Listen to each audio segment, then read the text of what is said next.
Bien, continuons, chers élèves, quelque peu cette intervention, cette réflexion. Il faut comprendre, encore une fois, un élément crucial.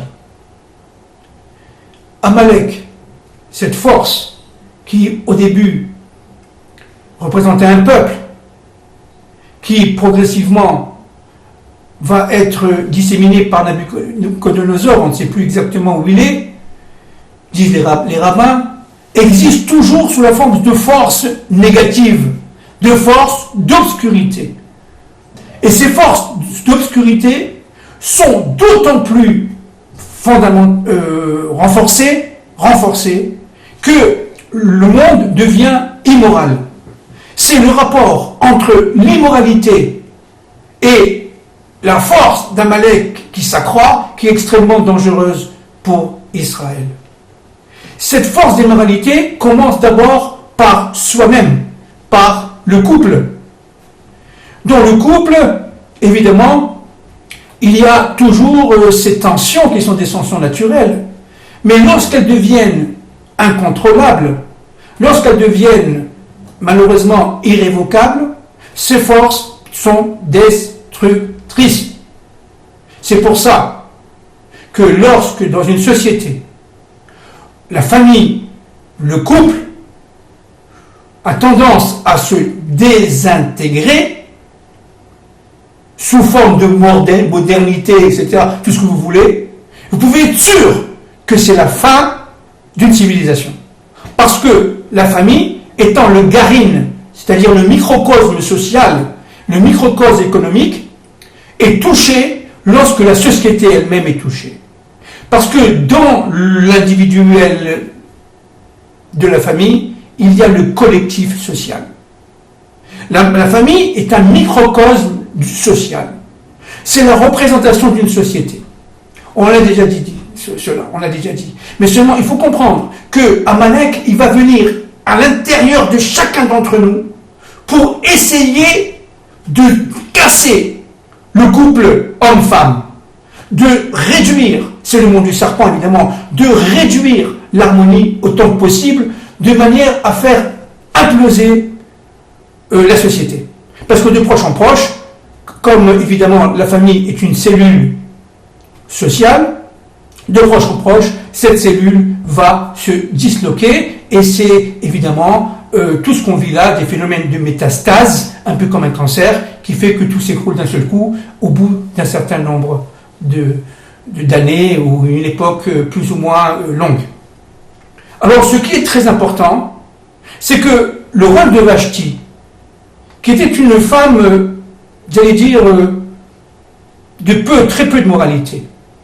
Vashti n'avait aucun problème pour se présenter dévêtue, toute nue devant les représentants, dans ce fameux banquet d'Achashvérosh. Elle n'avait aucun problème. Mais le problème était un problème d'autorité, de pouvoir. Elle disait, moi je suis une descendante de Nabuchodonosor, toi tu n'es rien du tout, Nabuchodonosor, je ne suis pas tes ordres. Mais c'est la même femme qui, disent les Chachamim, tous les samedis après-midi, Shabbat, n'est-ce pas, se promenait avec ses courtisanes, eh bien, très très très dévêtues. Elle n'avait aucun problème. Face à ça, une femme extrêmement pudique, Esther, qui a un don de soi absolument inhumain, qui est prête à se suicider presque physiquement, parce qu'elle est avec Achashvérosh, lorsqu'on s'appelle Esther, c'est pas rien. Achashvérosh, évidemment, imaginez-vous un peu la bestialité du genre de rapport qu'on pouvait avoir avec Achashvérosh.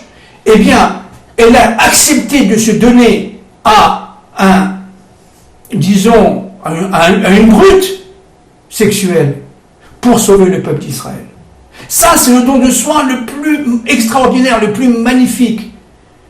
Eh bien, cette force qui s'appelle Esther, qui revient à la fin des temps, qui va revenir, qui nous revient maintenant à notre génération, dans la malchoute d'Israël, cette force qui est une force de pudicité, qui est une force de don de soi, d'humilité, est une force qui va faire inverser les choses. C'est-à-dire que la guerre qu'ils veulent nous faire, eh bien, les nations, malheureusement, on n'est pas là pour se féliciter, chas v'shalom, mais les nations vont la recevoir sur eux. C'est eux qui vont être les victimes de cette guerre qui fomente contre nous, et non pas nous. Et c'est pour ça que Aman a été, regardez, je vais vous donner un remez, une petite allusion, Aman a été pendu, comme, entre parenthèses, Streicher, le numéro 2 ou 3 du régime nazi, a été pendu, et avant que Streicher meure, par pendaison, il a dit Purim 1946. C'est-à-dire qu'il avait compris dans sa neshama que c'était le problème d'Amalek et de Purim. Et là, c'est la même chose. Au moment où on va se sentir complètement écrasé par un danger inimaginable, n'importe où, les choses vont s'inverser. Je voudrais préciser quelque chose un peu dans le Sod aujourd'hui.